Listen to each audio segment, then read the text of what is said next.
If you have yet to listen to the Magnus Archives podcast, keep in mind that this video contains heavy spoilers that, I assure you, will serve to lessen your initial experience.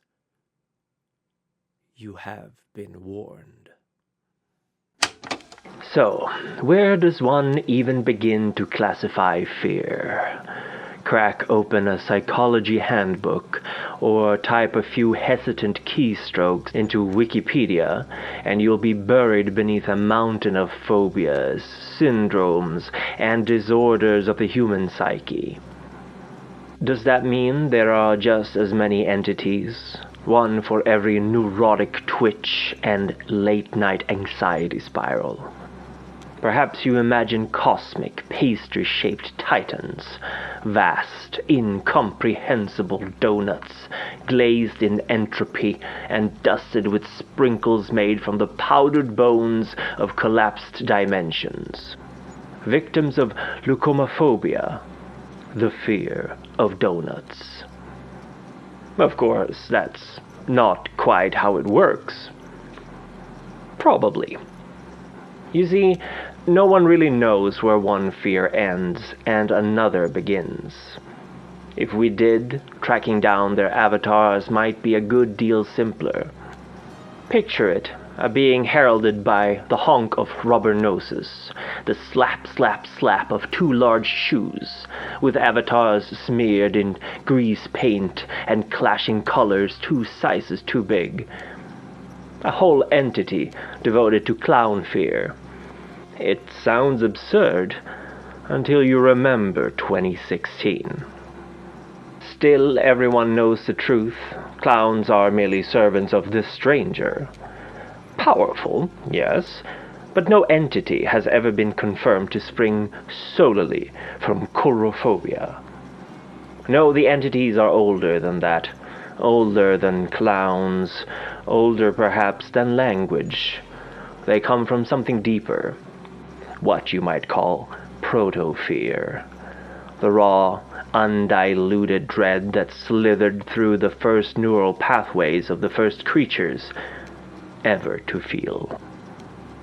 As life evolved, this primordial horror fractured, multiplied, and adapted. It grew claws and masks and whispers. We feared those who looked different. We feared losing what was ours. We feared the dark, and later the stars. And when we stared too long into the abyss of space, wondering what might be out there, we discovered, inevitably, that it was already staring back. Cataloging fear is a futile task, but many have tried. Perhaps none more famously than the English architect Robert Smirke. He didn't just want to understand the fears. He wanted to balance them, to ensure that no single terror could rise above the others and tip the world into madness. A doomed ambition, but one that achieved some success, especially considering he worked during the Industrial Revolution, a time when mankind began to mass-produce its nightmares on a scale previously unimaginable. Smirke prided himself on his non-allegiance to the fears, and one can find in many of his architectural works strange geometries and seemingly nonsensical pathways intended to channel or confound the more proactive agents of the entities. His associates, however, whether through lack of mental fortitude, misfortune, or, as some whisper, the result of Smirke's own careful neutrality, would almost all fall to the alluring toxins of their innermost obsessions. Most notable of these, at least to us, was Jonah Magnus, a studious academic of the strange and the occult. He built the institute that bears his name in order to catalog and study accounts and artifacts of supernatural nature. Jonah Magnus would eventually become a servant of the eye, the ceaseless watcher, the fear of being observed and studied without one's knowledge. The terror of having your most private self exposed, dissected, and recorded. And, perhaps, the compulsion to do the same to others. Suffice to say, he served it very well. As for the other friends of Smirke, their sordid pasts are stories for another time. For now, let us turn our gaze, pardon the pun, back to Smirke's life's work, the 14 entities he believed encompassed the totality of fear. Smirke, ever the methodical mind, imagined the fears as a great wheel, a chromatic circle of dread, where one terror bled into the next like pigments soaking through canvas. 14 spokes, 14 truths too awful to bear, balanced on the razor's edge of unreality. And we begin, as all flesh must, with the flesh. This is the red of butcher's blood, of hunger unbound. The flesh is the horror of the meat, the pulsing stuff beneath the skin. It is the fear of being reduced to parts, of no longer being a person, but a product. In its name, cults carve flesh from their bones to make themselves closer to it, and every scream of pain is a psalm. But pain is not always surgical. The red deepens, curdles into violence. Enter the slaughter. Blood without butchery, violence for its own sake.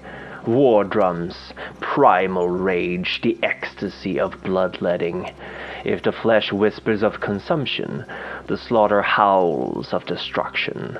It finds joy in carnage, meaning in madness, and where the sword swings freely, the slaughter is not far behind. And when that violence gains purpose, when it learns to track, to stalk, to savor the moment before the kill, it becomes the hunt.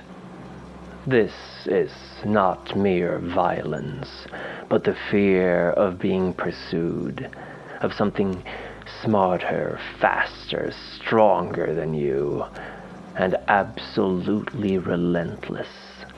The snap of a twig behind you, the breath on your neck, the certainty that if you run, you will be chased. And if you stop, you will be caught. The hunt doesn't need hatred. It only needs hunger and patience. Yet even the keenest predator eventually feasts, and where it eats, decay follows.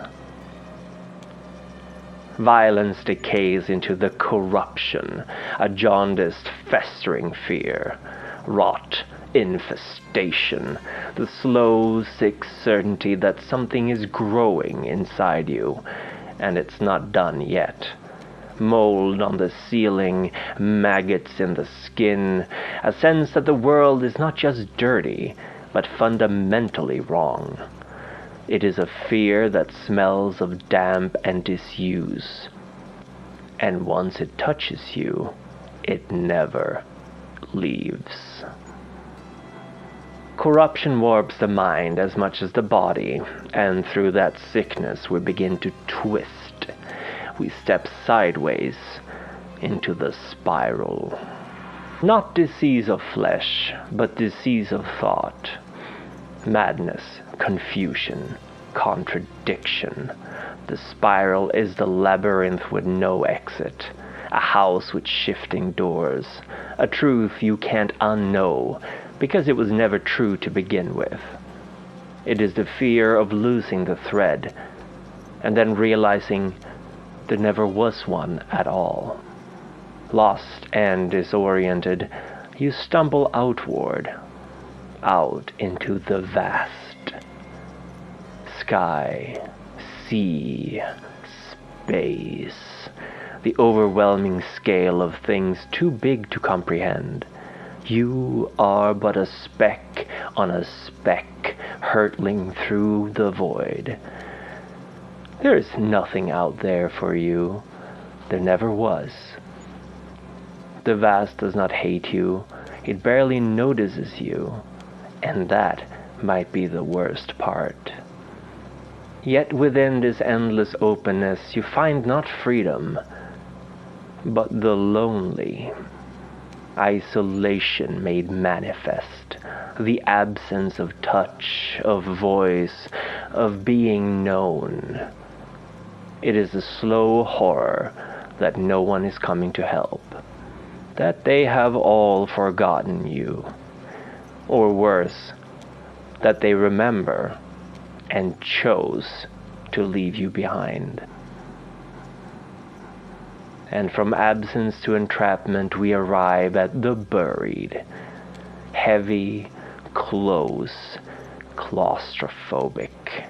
This is the fear of being trapped, physically or metaphorically, of being crushed, silenced, hidden away, dirt in your lungs, pressure on your chest, your screams swallowed by the earth. And still, somewhere above, it watches. The eye, or beholding, sits apart, and yet at the center. It is knowledge, exposure, the fear that every sin, every secret, every shame will be uncovered, that nothing you are or do is ever yours. Its avatars crave understanding, not empathy. They will tear apart your life piece by piece in search of something true. But the eye is only one kind of scrutiny. Another kind wears a smile. This stranger is the fear of the unnatural, of things that should not be. The mannequin that moves wrong, the loved one who looks the same but somehow isn't. It is the alien masquerading as familiar, the imposter in your home, the thing wearing your mother's skin. And once you recognize it, too late, you may feel something else. The web, manipulation, puppetry, the fear that you are not in control, that you never were. Every choice, every movement, every act, just a tug on a silken thread that you never saw. The web spins its plans over years, centuries, eons. You were always going to end up here. You just didn't know it. And then comes the dark. Primal, simple, absolute. The fear of what you cannot see, of what might be seeing you. It is not the absence of light. It is the presence of something else, something waiting. The dark does not need to chase you. You will come to it eventually. And from that darkness a final flicker, a flame. The desolation is fire incarnate, but not just the burn of heat, the burn of loss, of grief, of pain. You can neither escape nor extinguish it. It is not a cleansing fire. It is not rebirth. It is simply destruction for its own sake. Some things burn and are reborn. Others just burn. And at last, as all things must, we reach the end. Finality. Death, yes, but much more than that. The cold certainty that all things will cease. The fear that the story is over. The last breath. The last heartbeat. The last page. The end is not cruel, nor kind. It simply is. And one day, it will be the only thing that remains. Of course, Smirke's grand classifications can be seen as the pathetic struggle of a creature of sinew and synapse, grasping at concepts older and more intricate than consciousness itself. But among students of the entities, archivists, cultists, and the quietly damned, his framework endures. Not because it is perfect, but because it works. Yet if Smirke built the map, then Jurgen Leitner, a collector of rare and dangerous books, may have best captured the truth of the entities in a simple, dreadful analogy. Imagine you are an ant, and you have never before seen a human. Then, one day, into your colony, a huge fingernail is thrust, scraping and digging.